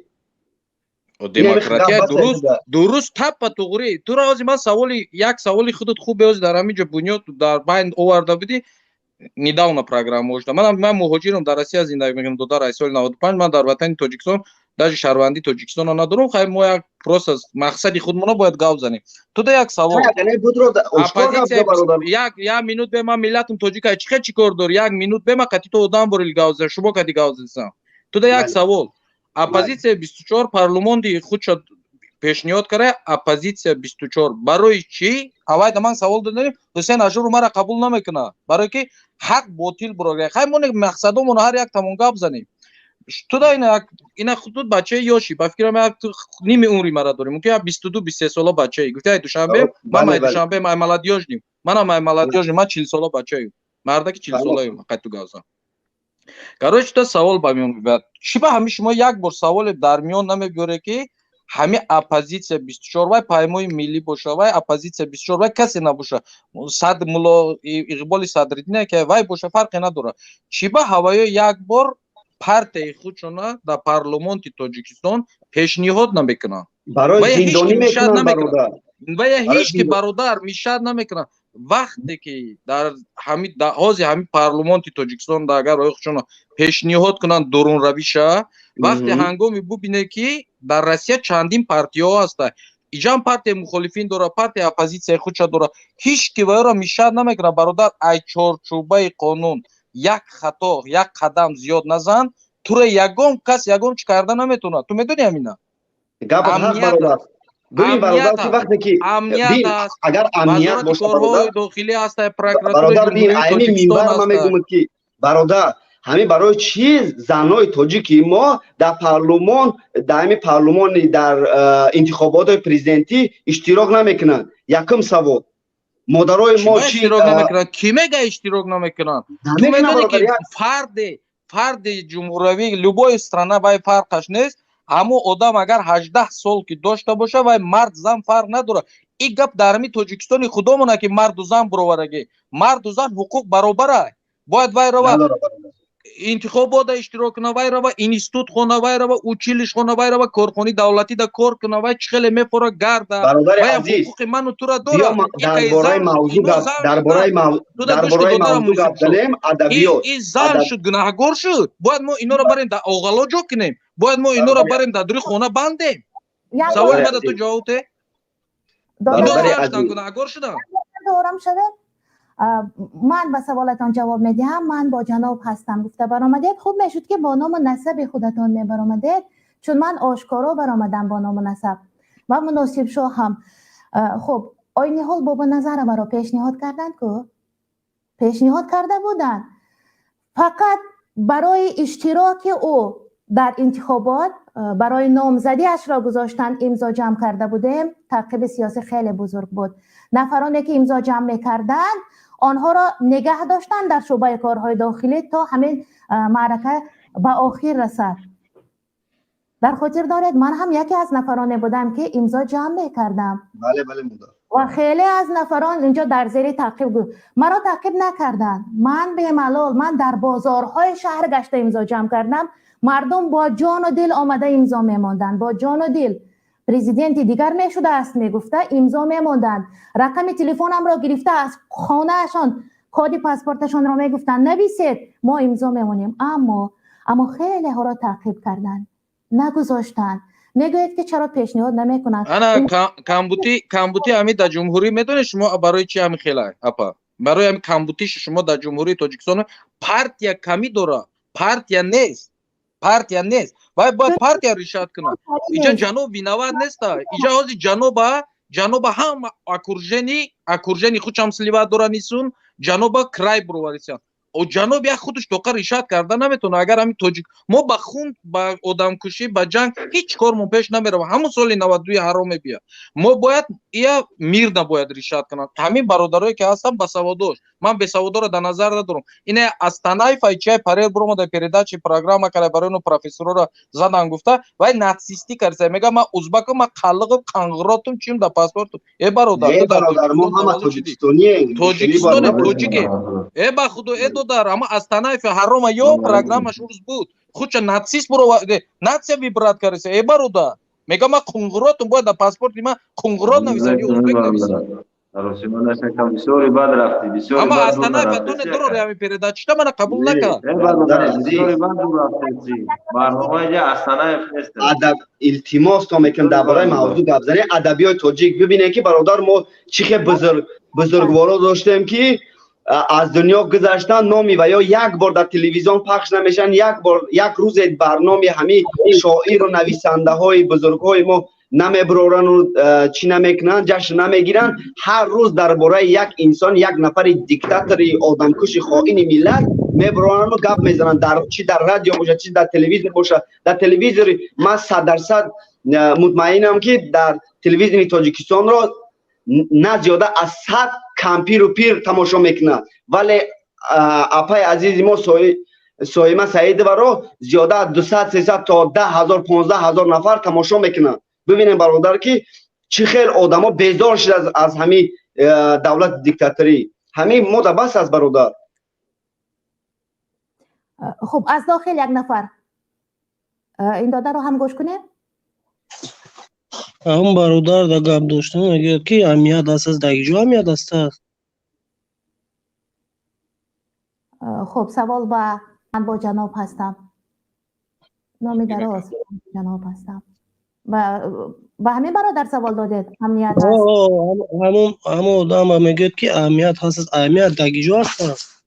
امنیت نداشته باشه وطن ما در خونه ما تو یه بار دیگه من تو را گفتم محکمش دادار میشه 4 افغان زندگی میکنه.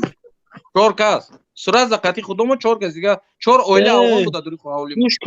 گوش کن تو امنیت هست میگوی یه بار گرانیس فوتوبور نرفتی؟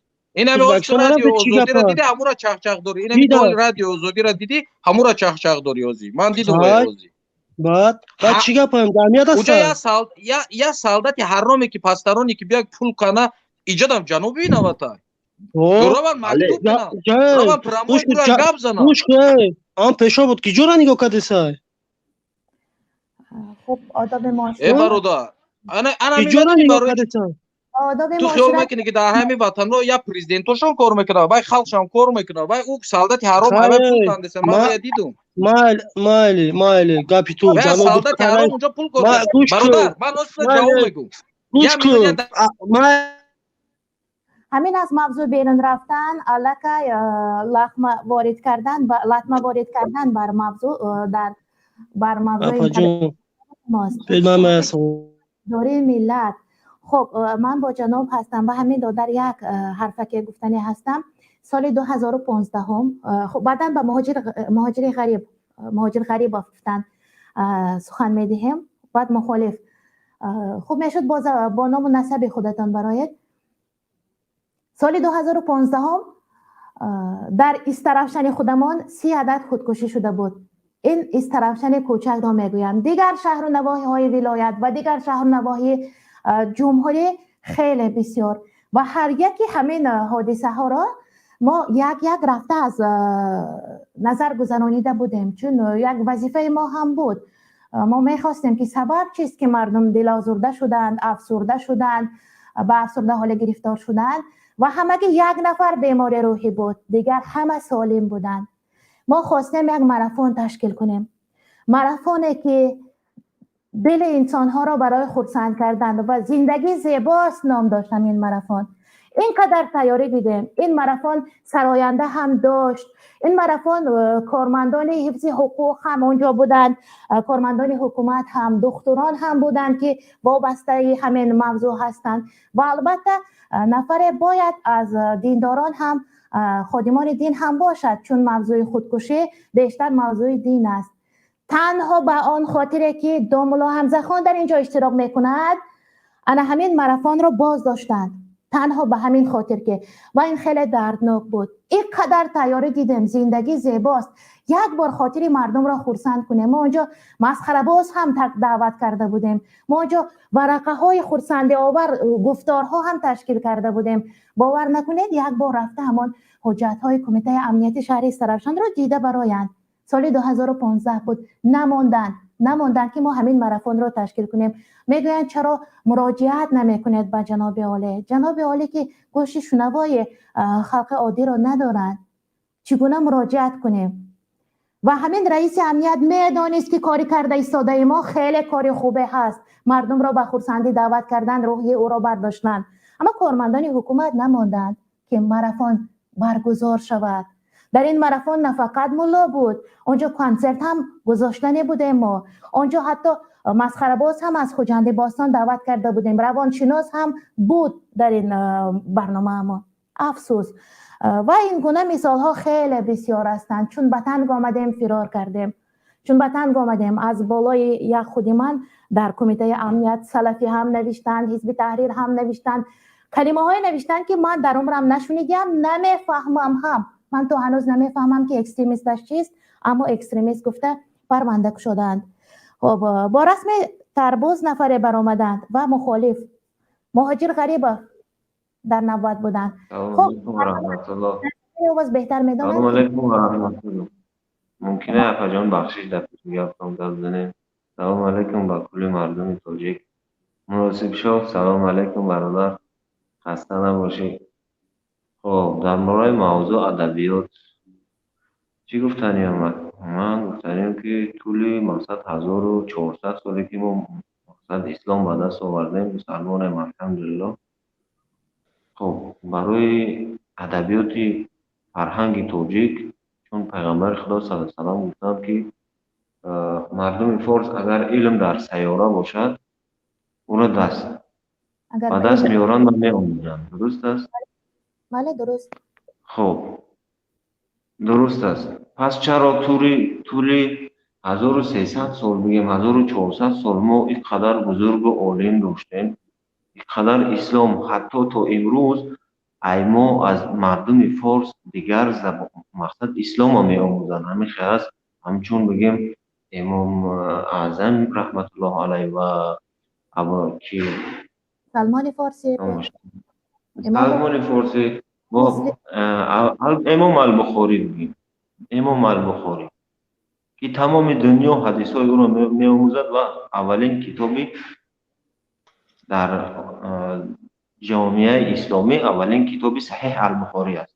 اولین مقصد کتاب اول او است. بعد دیگر کتاب هایی که نوشتند بورترن چیم امام البخاری. خب تا این روز تا مقصد تا سال 92 ما اینقدر بزرگا داشتیم. چون آخران چم میگم من لایق شیرانی دیگر از ویوش دیگر از این اوست طرفش باز یک کس داریم، امام علی رحمان.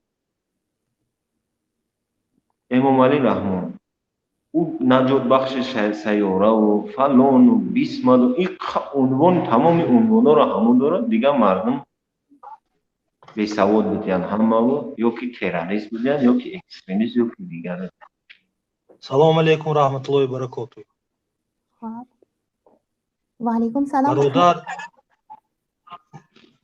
مهاجر غریب ما به شما کمتر گفتنی دارم. شما در جای امام علی رحمان کی رو دیدم میخواهید؟ چی مادر توجیک دیگر یکم شیرمرد تولد نمیکنه با گفتی شما؟ بسیار شیرمرد بسیار. انشاءالله او روز قریب است، انشاءالله که شیرمرد پیدا میشه. ما از آن همین مخالفان از آن همین مخالفان من نمیگم امام علی رحمان آدمی خوب، او بسیار آدمی خیلی زیب پرزیدنتی ندارد، لیکن همین آدمای مخالفان کو ایوای بهتره. باز همین یک برادر گفت که مخالف کار ندارم برادر بخشی برادر به سلیمان گپ بزنم. همین پرابلم شما من گپ زنم نه من گپ میزنم همون استانایف نسام دلی ناتسیست این همین من گوش که برادر من احترام بذارم استانایفتم بذارم. من درباره توجیکو گپ زدم، من استانایف و مخالفت گپ نزدم. فهمیدی برادر؟ خیر گوش دارم. تو توجیکی ملت توجیک امروز یکم مرد نداره که گوش که برادر ملت توجیکستانی امروز مرد نداره که پرزیدنت شوه. این روز مرد نداره که پرزیدنت شوه. داشته باشه پس چی گپ؟ من با مخالف برادر بیرون از موضوع نره برادر میبینم. گوش که برادر من بیرون از موضوع نره موضوع درباره ادبیات بیرون از موضوع نره التماس ملت است و اینجا مهاجر غریب از بزرگان ملت گفتند که در جاده دین فقط سهم گذارند، اما خیلی از بزرگان ما هستند که در دیگر سمت‌های علم و معرفت هم تاثیرگذار هستند. اولین انسیکلوپدی بیماری‌های پوست را اراضی نوشته بود. بار اول دایره کره شکل بودن زمین را مثلا نمره خیام گفت و اولین گلوبوس را بیرونی مثلا اولین گلوبوس را اختراع کرده بود و بیرونی هم یکی از اولین هاست که کره شکلی زمین را گفته. ابو ریحان بیرونی در همان دوره زندگی خود از آسیای میانه عیناً بالای سنگ کعبه غروب کردن خورشید را در سنه 11 ینور درست آمدنش را دقیقاً حساب کرده برآمده بود که با واسطه استرلاب عینی حال عالمان درک کرده هم نتوانست ایستادن که چگونه انیق و دقیق معین کرد به این درجه.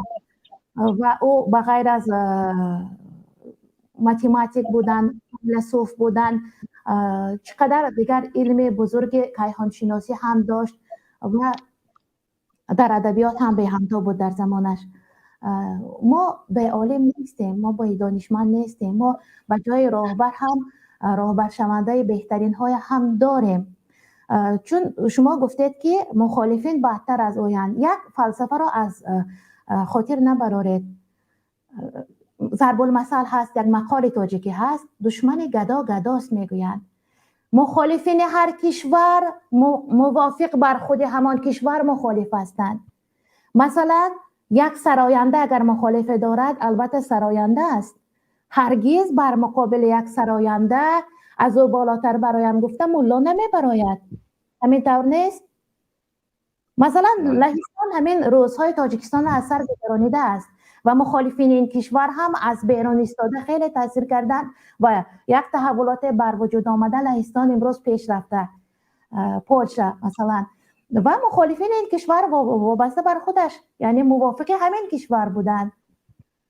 یا اینکه دولتی دیگر که در یک قطعه یخبسته تشکیل یافت، ایسلند میگویند، ایسلندیا مخالفین این کشور در ایسلند کشور بنیاد کردند در موافق همین. خب مرحمت، من بسیار ممکنه جواب خواهد؟ بله، یه حرف میزند. میکروفون قطع نمیکنید یا احسان گپ نزنید؟ یا قطع میکنن یا اپا هم خودشون درست جواب داده. اپا یک دقیقه من گپ زنم. شما درست حاج همینجا حرف زده، سوال خونده جواب تو نداده. شما گفت وای مخالفین دشمن ملت، دشمن شما فرق میکنه، دشمن ملت نه دبای اپای خه میگیره. نمیس ایتوجیک فرق کرده شما همینجا. شما درست حرف زده. شما درست حرف زده. وای مخالفین باید دوری پارتیا در واقع یگم خداگی یگم سالدت 1000 سومون را اصلاح کنه. نگفتن که اپا ای دور بستیم سنگ زنیم، ای دور بستیم سنگ زنیم. عاقبت سنگ زنی اپا رسوایی من ضد مخالف نه که اهمیت میتم، فقط کاراشون همین دعوت میکنن که خلق میکروفون گوشی نمیمونن مقصد تا گازنی نمیمونن. من طرفدار امام علی رحمان نه. دیروز به همین برنامه‌تون در اومده بودم، شوکت محمد راوی برنامه بودم، نموندن که گاوزا ندادن. یا سنگ بزنن نمیمونن. ما مردم خلق تاجیک نیستیم، لیکن ما طرفدار شما هم نیستیم، طرفدار امام علی رحمان نه. چی با برادر گو ما تاجیکیم گو اینی دو در ما میگم الحمدلله برادر. پنج پشتمه میدونم که من تاجیکم. 5 همین سوال تو یه دقیقه یا سوال میتونم اردیش مورا همین نگاه کنید. همین شما همین پیشوای میلاد میگین، همین قانونای همین برآوردگی پیشوای میلاد تمام ما طرفدار اون نیستیم برادر. طرفدار چی خشمو اینجا مثلا توجیه طرفدار تاجیکستانه کنی بس برادر. اوز انقلاب میکنی کی میمورد؟ بس انقلاب میکنی کی میمورد؟ کامبغال میمورد. برادر منو کی میمورد؟ تو میدونی اینو نمیمورد. اینو ای دورم یه سوال من میتونم ببرم. یه سوال. خب یه ادوکات برای یک مصرع شعر برده محکم کرده، شما اگه جا کاردت نگو برادر. ما غریبم رنگی تو کاردت نگو برادر. ما غریب باشیم جواب بتین کدمت که طرفداری جواب بده. به من جواب به یه مینوت برادر تربوز موندگی به من جواب یمینو میگم گاوزان سوال مده منم ابرزاوات سنتر د خوندگیم. سوال مده جواب یک مصرع شعر بردن محکم کردین، شما اگه جا گپ میزنن که با بروان دوجا در مبین پارلمان گپ زنن، شما این قلمتا کبر اومدن دوجا ممکن من جواب گم برادر همین مخالفو در داخل پارلمان بودن. باز به برادر من سوال همین جواب میگم. در داخل پارلمان بودن. برادر به من سوال همین برادر ده جواب میگم. تو میدونی که هر یک سخنی میزنی 7 پهلو داره برادر. تمامی سخنی ما 7 پهلو داره. تو همین خودت میدونی. شعر میگی و شعر پهلوهاش گوش کردگی تو که شعر اوای پهلوش چی معنی داره؟ اکنون در عین موضوع هستیم. جانبدار جناب گوش کنید. گوش کردم شما را. در این شعر دادرم، در این شعر نام جنابتان آورده نشده است. اون وکیل دفاع چیزی بر جناب نگفته. قاعده چنین است، قانون چنین است، نام کسی آورده نشده است و شاعر این شعر را در زمانه گفته که شاید رحمانوف نبود. من هم بر سوی ملت سنگ نافکنده ایستادم. منم جزئی از همین ملت هستم. من هم تاجیک هستم. کتابم هم چاپ شده در تاجیکستان که شعر است. 20 سال در نوبت ایستادم تا یک کتابم چاپ شود. 20 سال. حالان که در اون کتاب شعر جز لیریکه نبود، محبت بود، طبیعت بود و عرفان بود. دیگر چیزی نبود. سیاست نبود در اون کتاب. اما 20 سال چاپ نشد. اکنون گوش کنید، ما سنگ نمی افکنیم جانب ملت. همان شعری که پدر با پسر گفت به قهر که تو آدم نشوی جان پسر، این خیلی محتوای بزرگ دارد. عالم شدن آسان، آدم که میگویند. مگر همین سخن مثلا عالم شدن آسان، آدم شدن دشوار، بر جانب یگان عالم سنگ زدن است؟ نه، انسان بودن بلندترین مرتبه است. نه هر یک عالم، نه هر یک پادشاه، نه هر یک مرتبه رسد. خب بله درست قید کردین. اگر هم جان اختیار اگر ما قید کنم مدار عزیز، اگر یگون اویلای همی جانب مبدین ولی کتابتون اولا یکم اوچیرا دبنین چوب میشید. ای همی خیلی کم همی اولوده هم وظیفه دارو باشه، یکم فقط یکم چیزوش میبرویا. این مقصد این چیز هم مردم هم دونه ای پیشوای ای یا مردم هیچ کی یگون همی کدوم میبرویا هم پیشواش دیفو میکنه. یگون هم نمود اونم همی آدم 18 بالای باور شما میکنن مداری عزیز. یا به هودا گپ میزنن. ما همین گوش کرده سبوشون اگر طرفداری کنن یگون برادر مهاجر یک مینوت التماس تو تغریف ما طرفداری امام علی رحمان نیستیم. لیکن یک مینوت ما جواب وقتی که تو گپ میزنی من سخنات جیم میستم گوش میکنم برادر. با نوبت با سلیم حرف سخن دهیم. مرحمت سلیم برادر من طرفداری امام علی رحمان نه، لیکن حاضر همین کاری که همین مخالفان کرده ایستادن این عاقبتش بسیار وای. آدمی کمبغل میمورد، وای میخیزد میگریزد میرد. بعد ایروی اسلام انقلاب این نادرست. بله. بر ضد پادشاه انقلاب. صبر، فقط صبر بهترین نعمت برادر. برادر ایروی اسلام برادری منو تو میمورد. تمام. مسلمانی کمبغل میمورد، وای نمیمورد. اون آدمای ظالم نمیمورد. برادر تا کی میکشه سوال کدا؟ این جوابش. من طرفدار همین مخالفان نه. وقتی که همین ها میبینم من ضد همین ها میبرم. تو گوش که برادر جان، برادر ترا کی میکشه سوال خدا؟ برادر ترا کی میکشه؟ تو میکشی، من برادری تو را میکشم. منم خیلی میشه عقوبتش. اما خیلی میشد برادر. عقوبت سال 92 افسانه نکل کنین. یگون کسی همون کامبغل ایروی اسلام گام میزنن. من اسلام خوب نمیدونم. نیکی یک فکت، یک حدیث دلیل بیارن که بر ضد پادشاه انقلاب کردن ممکن. گوش کو پوچوی کی بابو اسلام برال به پوچوی کی زانی ترا میگه کی تقال به زوقتم بکش گپ زنم ما بود کنم ما گوش میکنم. پوچوی کی میگه کی زنای شما گمرو گشتن ساتر گوش کی مارا زنت گمرو گشته ها یکم ساتر ما لیمون نیست. اینا ته فکت دلیل کی امر در برنامه چیش گفتگی امر اینا ته امی خداوند میگه کی یگان قوم ما دیگه نمیکنه تا وقتی خودش خود دیگه نکنه. فهمیدی برادر جان؟ صبر که گفته است برادر مردکی نمون برین، نمون زنتا برین، نمون برین. پرابلم نیست ای مردی کار کن نمون برین. نمون کوچه نرود کوچه یگان جا نرود. دروغه ساتر کی میگه ادمینیت کرده دروغه. ریش ساتر دروغه ادمینیتش کرده نیست. همون بدبخت دامو برنامه چیز دا گفتگو بین همه دا کی ساتر سیو بشی مولی کدام حرام سوید داده با کدام حرام با همین جنگ اندازو او پرزیدنت از نچید عقل نداره نمیفهمم. تو مشاور نداری دبر تو پرزیدنت تو برگادیر باشی پرراب نداری کارگر نداری دبر. مادر عزیز خطی ها صحبت کردم به فایده چیزی میگویم گپ چه به فایده؟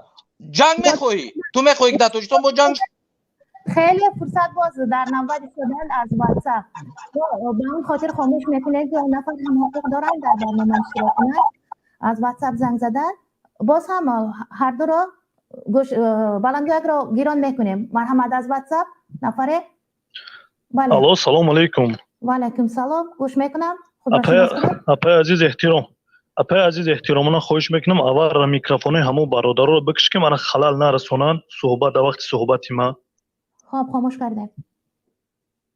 خب همون نفر اگه من از موضوع بیرون گپ میزنم اینه که همون نفری که برآمده میگه جناب چی گناه داره در این بگناه در وی گناه نداره جناب خودش تو است در اونجا همراهان و همکسبانش زیادن همراهان و همکسبانش همش همون اویله خدشای اویله همون جناب اولی شه وقتی که جناب اولی این خبر نداشته باشه ایوش خبر نداشته باشه پس این معنی او را نداره که جناب اولیشون بیگناه گناهگار نیست. پس معلوم میشه که از عهده وظیفه خودش نتونسته برای باید جویت خالق نه عهده دیگه بیاید.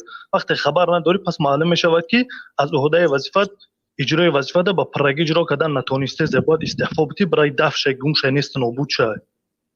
و این نفره میگه که از تنه برومت فلان گپ گفت فلان خیل گفت برادر فهمیش خطون مشکلی در فهمیش خطون خطون بعضی پورا نیتونی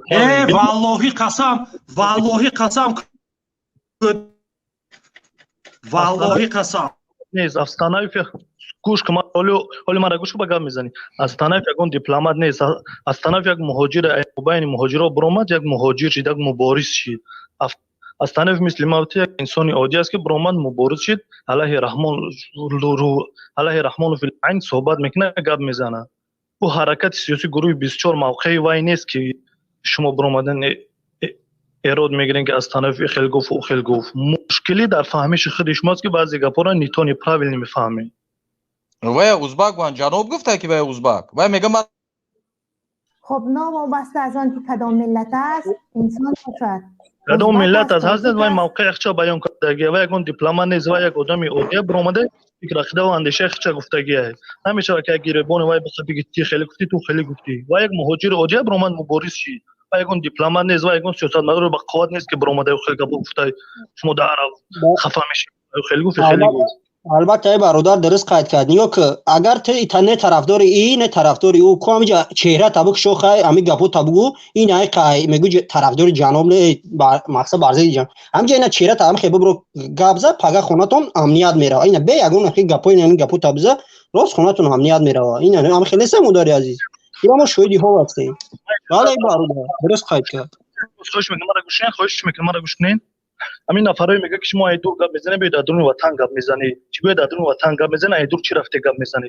برادر عزیز وقتی که میره درون وطن گپ میزنی میگه میگه دو ترمت میکنه پس یه خودکشی میشه و یه ابلهی میشه و دیوانگی میشه که خودت به دست خودت خمیره تسلیم ما حکومت میکنی های اینا ما اومدیم پیش گپ میزنیم ما شما نمیترسیم زوریم گفته خیلی میگه میگه دو ترمت میکنه خودکشی میکنی دیوانگی میکنی ابلهی میکنی نه برادر چی نه برادر همش تو غره میخله میمونیم گاو زنیم یا عموما خواب کنیم گوش کنیم چیکار کنیم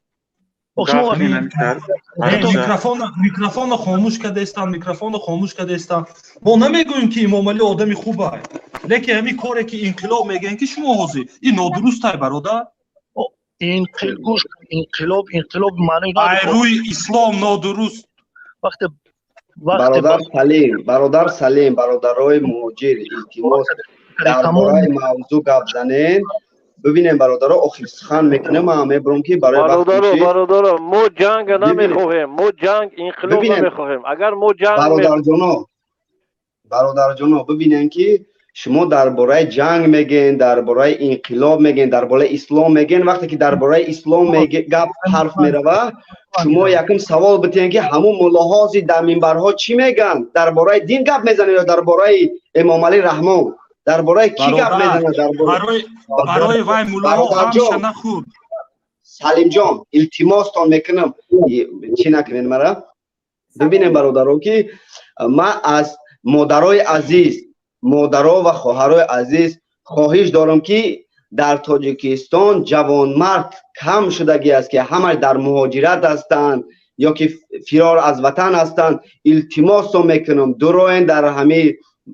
برنامه پیام تیوی همین مادر عزیز دستگیری کنین دروین گوش کنین و با جنگ شما نمیخیزین با آسانی همه راهی حل خدا باید بیابین. شما مادرای عزیز شما بهتر میفهمین چم از مردان ما. التماستان میکنم همین راه با آسانی به یگان مشکل حل کنین که ای برای که ما را میکشن، ما جوان مردا را ای کشته است. ای پدر لعنت رحمان با خدا قسم دروغ نمیگم. اپا ما چیزی که گفتم از حقیقت گپ میزنم. در مناسب شو، چرا هر یکی شما درباره جنگ گفته ایستاده اید؟ کدام جنگ و کدام خونریزی؟ جنگ ما اپا جان ما زیدی ملت خونریزی نیست هرگز. کسی را نکشت، رودکی کسی را نکشت، سعدی کسی را نکشته بود. بله رودکی گفته بود برداری هر کی هم دوش میزنه برداری تو هم مشت میشوبند. ایسا برای جان ستاده حیران شد و بگریست بدندان سر انگشت. گفته که او را بکشد آن که تو را کشت. کسی که کسی را خواهر جان ما خدا مایه برای میکشد، نفر پیدا می شود او را میکشد. یگان اهل ادبیات، شاعر، نویسنده تاجیک یگان نفر را نکشت. برعکس از سبب زبان سبز او، سری بالای او، دل بیدار او ادبیات شناس را کشتند. لایق با مرگ خودش مرد یا او را روحاً کشته شدند و بالاخره جان سپرد؟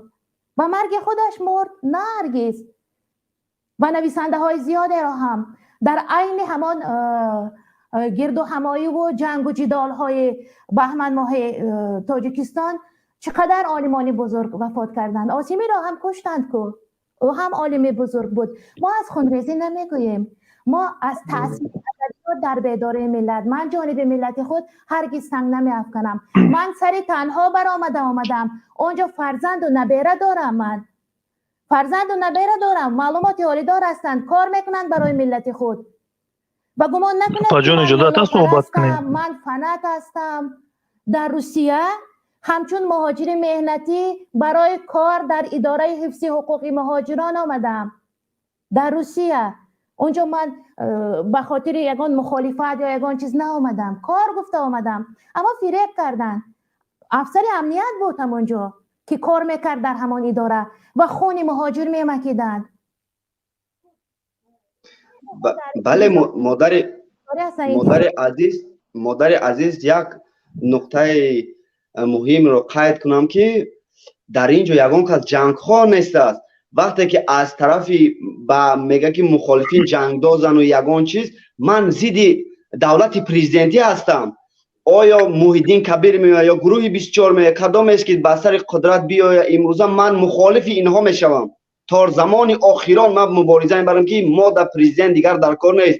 پادشاهی باشد یا پارلمانتی، دولت باید چی پارلمانی باشد. باید دولت ما دولت پارلمانی باشد که من در دولت یکی از پارلمانی ها زندگی میکنم که این دولت میبینیم به خدا قسم یگان چیز نداره. تاجیکستان ما دولت بای است، نه که همه بر یک کیسه یک عائله میرود. ما نه ادبیات خود را گم کردیم، ما فرهنگ خود را گم کردیم، ما دین خود را گم کردیم، ما ملت خود را گم کردیم، ما آسته وطن خود را گم میکنیم. هر چیزی که میشود از جانب یک عائله یک خانواده میشود. هزار رحمت خدا. خدا حافظ. اپایازی یک دو صحبت دیگه کنم برام خارج شم. نباشد. درست گفتن. یا خود ساحه سیاحی توریسم تاجیکستان را گل میشکفاند. بهشت حقیقی میشود، چون بهشت امروز نامش نبود. یا خود ساحه سیاحی. یک شهری ما 5 مرکز تاریخی دارد که و بسیار درباره تاریخش هم نگویم، در موضوع میماده میگویم. بیایید 90 با دیگران هم سخن دهیم چون فرصت کم مانده است. 10 دقیقه و ما وقت جدا کردن. بله مداری عزیز درست قید کردن. این مردم خدمت مداری عزیز نقطه خوب قید کنم. اوج میگوی که نمی جناب این هم خیلی کرد میگه تو برزی دولت گپ زدی. نمی پرزیدنت های دولت فرق نمیکنه. ولی همین یک گوزی بگو که نمی جناب هم خیلی کرد میگه تو برزی دولت گپ زدی. خیلی دولت پری چون مود برزی نه جناب این ای گفته است که نه با ناموسی خواهر مادرای ادما برادر دست نیسته که ساتر شوخی شونای هم خلاص مداری عزیز. یا فکر میکنن دولت اینجا چی ما برزد یک آدم فقط که برزد قانونای الله برومسته این مردم خدمت فقط شما برزد دولت گپ بزنین. اینجا دولت اینجا برزد یک آدم فقط یک نمی اویلا همین گفتم. دولت نیست. خب مراد سخن به شما. مراد شما را گوش میکنید؟ الو افا نشی گفتنی هستم که هو گوش کرده شدم.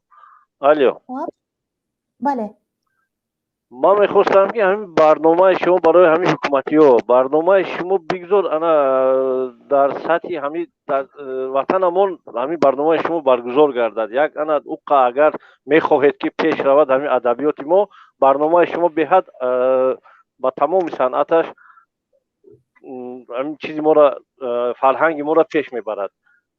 خب من هم سر بر سیاست زدن نمیخواستم. امروز خود مخلصان جانب سیاست گرفتن، ادبیات فرهنگ بود. خب نفر دیگر بسیار کم بودیشون برنامه شما را تک باید چی گفتنی هم که ما مردم جنگ نمیخواهیم. اگر مردم جنگ میخواست دایی دوری 30 سال الکوی جنگ میشد جنجال میکردن. برای همین بدون حکومتی ها که ما مردم جنگ نمیخواهیم. مایل شما کشیدم روز میشود که مردم میخزد پیش شما میگوید که بیا تمام همین چیزا علیش کنیم حکومتی را، ولی شما میتونید کشید، نه که ما جنگ نمیکنیم. مایلش کشیدم اون روز میرسد نگاه کنید انتظار شوید همون روزا. همین خیلی گفتنی بودم با انا بچه‌های باشن و انا پیشنهاد. بسیار تشکر. بله یک با همه سخن میدیم. نوبتی که خیلی انتظاری کشیدند موافق همین نام خودشان، انتظار بلندگویکشان را گران میکردید با رسم خیلی زیبا بود. رسم ماما خالک است و گل است. مرحمت انتظاره. سلام علیکم. و علیکم سلام. دادرم گوش میکنم. سلام علیکم مادر عزیز. برادرام جگه میزنند میگه که آدم چی میشود خونریزی میشود آدم میمیرد. آخه امی به همه هم کشتی سه آدم را گفتی که با دسته آخه کشتن چخیلی میشه چخیل در نظر داشته باشن آدم مردن در ترمان 90-50 کسا کشتن در اورژانگی صحبت کشتن در رخ آوردن کشتن. این مهاجرت چخیل که میگیم بچی خشای میشه امی حکومت هم که کشتی سه هم کشتی سه ای را به نظر نمیگیرن یا فرزندای انسان نیستن یا مادر ندارن. یک منطقه بزرگه درست میگوید مگر نمیکشند کشته ایستادند که ما مردن درست گفتید دادر منطقه بزرگه. خب باز چیزی گفتنی هستند یا نفری دیگر؟ مرحمت بینای کور. سلام علیکم. و علیکم سلام. نام کورمانو روی توجیکستان من سال نایستم نام خطا زمانی که این 4-5 سال پیش ما با چشم خودم هم چی را میدیدم نه که یک کاک بوده که ندیدم میما میگذشتم میرفتم. последним временем خیلی در مهاجرت سالهای درو 2 سال 3 سال پس توجیکستان وطن میرویم. خیلی خبرگیری خیش دارم. 2 بار شد من میروم به وطن. آزاد فریش موندن رشوه‌مو بلند است. 2 بار شد به وطن میروم و از ایرپورت سر کرده تا به درون شهر کدام مقامدار ما رو ببیند حتما میگوید که ریشت رو گیر. و انا این سال گذشته من رفته بودم ما رو دستگیر کرده به 6 مدل بودم. با 6 مدل بردن و در آنجا با من سوال‌های بسیار دادن از جهت اسلامی. من گفتم از اسلام من خیلی دورترم نمیدونم. خیلی گفتند که تو از اسلام دورتر باشی ندانی هیچی رو مولا نباشی چرا ریش میمونی. من گفتم من که در دولت آزاد میگشتم همیشه آموخته شدم ریش مونده گشتم همیشه میگردم. میگه اگر نه اسلام دور باشی ریشت هم میگیریم. اینجا موشینکه داشتن خیلی موشینکه رو من نشون میدن میگن که به هم بگیم موشینکه این همیشه پشن دور دستم همیشه من نخواستم. اگر گویی که من مسلمانم با اسلام با اونها بحث کنی تو رو تروریست میبرورن نمیدونم افراطی میبرورن چی میبرورن. اگر گویی که من همچون یک شهروند آزاد با چه ما در ادب نه همیشه ریش کسی گشتم ترا میگن که خیلی مسلمان نباشی بگیری شو تا اگر نمیدونی که قطعی اونها چه خیلی بحث کنی. تا من خودم سن سالم به 30 میرسد این روز با پگاه مرا پدر و مادرم رو دعوت میکنم به عدل که مرحمت بیاید فرزند شما در این حالت است و من میگویم آخه من خودم این روز پگاه به 30 میدارم پدر و مادر من چی دخل دارند در اینجا آنها رو دعوت میکنم. من خواستم همین رو گویم به مثل من در تاجیکستان هنوزم هستم ممکن که میلیون نفر زیاد باشد که بینای کور هست میبیند میشنود نکن شک تکین ندیده نیمه میگذره میرود. درست بهترین مضمون نامتان را خیلی درست کشاده دادید بر ما بینای کور هستند. درست دادتان بسیار از شما معذرت میخوایم فرصت که خیلی تنگ است خاموش کرده ایستادن خاموش کردن فقط در دست من نه. مرحمت در نوبت کیست؟ طریق واتساپ در نوبت. بله واتساپ نه ایمو خب ایمو مرحمت ایمو بله گوش میکنیم ایمو رو. السلام علیکم اپای عزیز نقد شما سلامتی خوب خب و علیکم السلام گوش میکنم شما رو. امروز برنامه شما درباره ادبیات بوده تاثیر ادبیات در بیداری ملت. بهترین باور که الحمدلله ما یک ادبیات بای داریم الحمدلله لیکن متاسفانه وقتی شما در سین مکتبی میخوندیم یک معلم ادبیات بهترین معلم داشتیم میگفت ترجمه ابوالقاسم فردوسی میخوند و میگفت بیناهای آباد گردند خراب زیباران و از تابش آفتاب پیافکندم از نظم کاخی بلند که از باد و باران نیابد گزند. همین شعر وقتش معلم ادبیات بسیار معلم بهترین بود. تا حاضر در همین خیال من هست چخیل ادبیات ما دوست می‌دارم چون که من خودم کمتر طبع شعرگویی دارم ادبیات رو به حد دوست می‌دارم می‌خوام که ادبیات ما با یک چیز دیگه از بسیار درباره سیاست بسیار گپ زدن خواهم من درباره سیاست من بسیار چخیل گپ زدم لوچی گپ نزنیم درباره سیاست یک چی بسیار علامه آوره که ما بزرگای ما رو نگاه کن سعدی و حافظ و شعر و فردوسی و ابوعلی ابن سینا تمام بزرگای ما همش ریش داشتند. برای چی امروز مسلمانای ما ایریش هزار دارند؟ این سنت پیغمبر ما است. برای چی هزار دارند؟ من بسیار علامت بسیار دردآور است که بزرگای ما میگیم امام اعظم هم ریش داشت همه بزرگای ما ریش داشتن الحمدلله. برای چی امروز از ریش هزار دارند؟ برای چی؟ از سطر یکی از فرضهای الهی در قرآن آمده است کسی این کار میکند نعوذ بالله کافر میشود. برای چی هزار میکنن؟ برای چی؟ بسیار دردآور بسیار علامه‌آور است.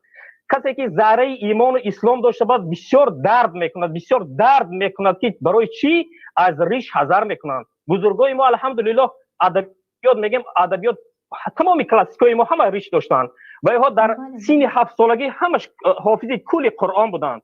برای چی امروز هم از ریش هزار میکنن؟ برای چی؟ ما هم الحمدلله میخوایم که ریش داشته باشیم. ما الحمدلله ما مسلمان الحمدلله پیغمبر ما ریش داشت. بله میگوید که همین زن را از مرد با ریشش فرق میکند. نه که برای چی امروز از ریش هزار دارند؟ میگویند بزرگداشتی امام اعظم میگویند لیکن برای چی امام اعظم ریش داشت؟ برای چی از ریش هزار میکنند؟ برای چی ریش مرد را بیدا میترشند؟ بسیار علامه‌آور بسیار دردآور است. جزء بزرگ درباره همین سنت های الهی دارد که بابت ریش اونجا گفته شده است. خب دادر جان فرصت که کم است خاموش کردن به فکرم من هم لپتاپ رو پوشیده ماندم که آرام باز کنید نگویند دیگر. کامل جمیل آخرین نفری که در خط علاقه هستند مرحمت بفرمایید. سلام علیکم. و علیکم سلام دادر گوش میکنم. همینجا تماشا کردم همه در اومدن اسلام و سیاست و همه چی گپ زدن بسیارتر همه اسلام گپ زدوسیان لیکن یگان کس همی تاکید نکرد که خواهر برای شما همین کاری کرده ایستادگیتون نادرست از نظر اسلام در بین مردم در بین مردای بیگانه برآمده مثل سخنرانی کرده هم صحبت شده با مردای بیگانه. من یک چی پرسیدنی که شما اویله دارین؟ بله البته نبیره دارم فرزند دارم. شوهر دارین؟ البته شوهرتون همینه در همین کارتون راضی است؟ خب شما با یگان حدیث دلیل آورده میتوانید که زن حقوق ندارد؟ شما یگان حدیث قرآن و حدیث با یگان چی بیو دلیل بیارین که یگان زنی یگان صحابه بروما یگان جو قطعی یگان مرد بیگونه گاب زد. ما که زن صحابه نیستیم. گوش کنید، فاطمه زنی است که اولین دانشکده دنیا را اساسگذار بود، کلانترین دانشگاه، و از آغاز بنیاد همین فوندامنت همین دانشگاه تا به آخر تعمیرش در همان خواهر من یک چیه میدونم که زنی مسلمان با مرد نامحرم گپ زدنش 100% ممکن نیست. والله من نامی صحابه نمیدونم وقتی که میگوید که اگر من زن ما قطعی یگان مرد بینم که هم صحبت شده ایستاده است میرم ناپرسیده سرش میگیرم، هر دوش میگم. پیامبر ما صلی الله علیه و سلم میگن که شما حضرت عایشه اینقدر حدیثی که نقل کردن و اگر اگر من که مثال حاضر شما یگان دلیل آوردن نتونستم، همینجا برادر بسیار درباره اسلام گپ زدن لیکن یگان چون تاکید نکردن اگر که همین برادرها اگر راضی باشن که همین خبر مسلمان برای همین خیلی ضعیفی همین خیلی شیندو قطع همین یا جهان آدم بیند و همین خواهد قطعی هر یا آدم بیگونه هم صحبت شود و همین کار درست باشد و اگر همین قبول کنن اسلامی واقعا درست نیست. اگر که همین کار درست باشه والله من اگر با گفته شما ایروی دلسوزی برای شما مکتب معلمه ندارد دیگر. این همه معلمه هایی که در مکتب فعالیت میبرند باید همه من گویند و در خانه نشینند. چرا بلندگوی کشان را من خاموش نکردم؟ معذرت میخواهم. من مولا نیستم، دانشمند دین نیستم، یگان دانشگاه دینی ختم نکردم. موضوع بیداری تاثیر ادبیات در بیداری ملت بود و همه موضوعهایی که در برنامه پرنده های مهاجر صدا میدهند دایره فرهنگ و ادبیات هستند. و درست از خنده آورتر هم هست که گویم ماه 14 هم نیستیم، هرلقا هم نیستیم که رکلام باشد. یک زن کلانسال صاحب نبیره و فرزند و عائله هستم. همه مادر گفته مراجعت میکنن، اپا گفته مراجعت میکنن. بسیار خرسند هستم و خواهش میکنم که دیگر با موضوعهای غیر نپیچونید برنامه را. تشکر برای آنکه یادرس کردید، از دین حرف زدید. با این نوبت میگیرم، البته میخوانم، میآموزم، دریافت میکنم برای خود. من از راهبر اکادمی مدینه پرسیدم که آیا ممکن است برآمد کنم. گفتند در یگان جا ممکن نگفتند، ننویستند، اما ممکن نیست هم ننوشتند که ممکن نیست که زن برآمد کند. خب ای مردم بیدار، پناهت به خدا، تا دیدن دیدار پناهت به خدا. نفرانی که اشتراک کردند، حرف زدند، خواه مقابل ما بودند، خواه مرادف ما بودند، موافق ما بودند، به همه‌شان یک دنیا تشکر میگویم که وقتی پرقیمت خود را دریغ نداشتند مصلحت هم دادند. تشکر میگویم. تا برنامه دیگر در پناه خدا باشید. هر پیشنهاد دارید در شبکه اجتماعی فیسبوک میتوانید در صفحه پرنده های مهاجر به ما نویسید که باز در کدام موضوعها این برنامه برده شود. خب تشکر. در پناه خدا باشید.